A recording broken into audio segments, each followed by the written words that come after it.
ఇదిగోండి చేప ముక్కలు తీసుకున్నాను. నెక్స్ట్ ఉల్లిపాయలు పచ్చిమిరపకాయలు వేసేసుకున్నాను. ఇందులో వేసేసుకున్న తర్వాత ఇందులోకి వచ్చేసి సాల్ట్ వేసుకుంటాను. సాల్ట్ వేసుకున్న తర్వాత కొంచెం పసుపు, నెక్స్ట్ స్పైసీకి తగ్గట్టు కారం, ఇందులోనే కర్రీకి సరిపడా ఆయిల్,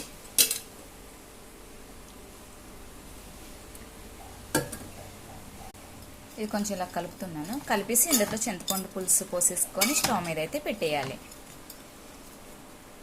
మా స్టైల్లో అయితే ఇలా చేస్తారండి, మీ స్టైల్లో ఎలా చేస్తారు? ఇదిగోండి చింతపండు అయితే నానబెట్టేసుకున్నాను. ఇది ఇప్పుడు పులుసు అయితే తీస్తున్నాను. ఇది చింతపండు పులుసు అయితే పోతున్నాను ఇందులో.